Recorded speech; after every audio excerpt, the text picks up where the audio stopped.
Teacher Sharda Singh.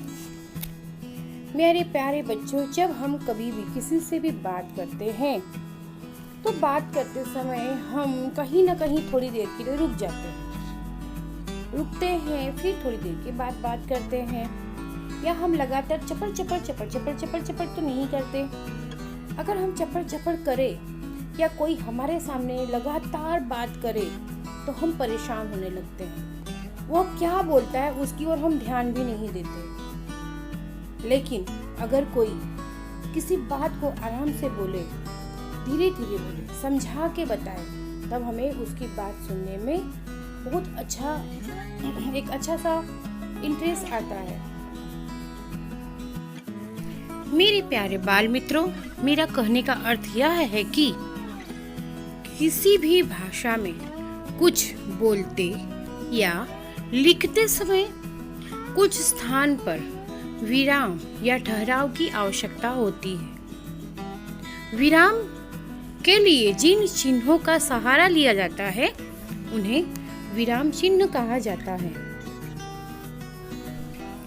इन विराम चिन्हों का उचित प्रयोग न करने से कभी-कभी अर्थ का अनर्थ भी हो जाता है। इसे समझने के लिए मैं आपको एक उदाहरण समझाती हूँ, उसे ध्यान से सुनिए। कुछ बच्चे भाग रहे हैं। रोमेश ने देखा कि उसका मित्र दिनेश भी भाग रहा है। उसने दिनेश को आवाज लगाई, रुको, मत भागो। इस वाक्य में रोमेश दिनेश को भागने से मना कर रहा है और उसे रुकने के लिए कह रहा है। अब सोचिए कि रोमेश इस प्रकार से आवाज लगाता तब क्या अर्थ होता? रुको मत, भागो। तब रोमेश दिनेश को भागते रहने के लिए कहता और रुकने से मना करता। देखा आपने कि विराम चिन्ह ने तो अर्थ ही बदल दिया। इसका अर्थ हुआ कि विराम चिन्हों का उचित प्रयोग होना चाहिए। हर भाषा में कई प्रकार के विराम चिन्हों का प्रयोग किया जाता है। आइए आपको कुछ विराम चिन्हों के बारे में मैं अब बताती हूँ, समझाती हूँ उसका प्रयोग कहाँ किया जाता है। तो मेरे प्यारे बच्चों, तैयार हो जाइए समझने के लिए। पहले हम समझेंगे अल्प विराम। किसी वाक्य को पढ़ते समय जहाँ सबसे कम देर रुकना हो वहाँ अल्प विराम लगाया जाता है। अल्प विराम से हमें यह भी पता चलता है कि वहाँ पर एक से ज्यादा वस्तुएं या व्यक्ति हैं।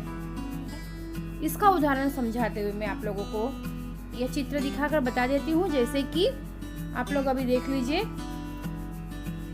कि रेखा, नैना और गीता बैठी है। रामू, श्यामू और दीपू सर्कस देखने गए। इन वाक्यों में आप समझ सकते हैं कि यहाँ पे एक से ज्यादा लोग हैं और उनके बारे में अल्प विराम का प्रयोग करके हमें बताया गया है। आइए अब हम समझेंगे पूर्ण विराम के बारे में। पूर्ण विराम का प्रयोग कहाँ किया जाता है वो मैं आप लोगों को बता देती हूँ। जब वाक्य पूरा हो जाए, लिखते समय जब वाक्य पूरा हो जाए तब वहाँ पर पूर्ण विराम का प्रयोग होता है। उससे यह पता चल जाता है कि अब हमारा वाक्य लिख के पूरा हो गया है। अब उसके आगे हम दूसरा वाक्य लिखेंगे। जैसे कि देखिए, मैं आ गया। यहाँ पर बताया गया है कि मैं आ गया मतलब मेरा वाक्य पूरा हो गया है। अब एक दूसरा वाक्य देख लीजिए, गीता नाच रही है। इस वाक्य से हमें पता चल रहा है कि गीता नाच रही है। पूर्ण विराम का चिन्ह लगने से वाक्य पूर्ण होने का बोध होता है, या जो हम बताना चाहते हैं वह बोलकर पूरा हो गया है, यह भी समझ में आता है। अब हम समझेंगे प्रश्न सूचक चिन्ह। इसका प्रयोग वाक्य में कहाँ होता है यह मैं आप लोगों को समझा देती हूँ। जहाँ वाक्य में प्रश्न पूछना हो, अगर किसी से प्रश्न पूछना हो तब वाक्य के अंत में प्रश्न सूचक चिन्ह का प्रयोग होता है। आप लोगों को सबको पता है यह बात, तो इसको मैं उदाहरण से समझा देती हूँ। देखिए, वहाँ कौन छिपा है और हम कब घूमने चलेंगे। अब ध्यान से देखिएगा, वह बाजार से कब लौटेगा। अगर आपने ध्यान दिया होगा तो आपने देखा होगा कि सारे जो भी वाक्य है इनके अंत में प्रश्न चिन्ह लगा है। उससे हमें यह बोध होता है कि यहाँ पे प्रश्न पूछा गया है। तो प्रश्न पूछने के लिए हमेशा प्रश्न चिन्ह का प्रयोग किया जाता है।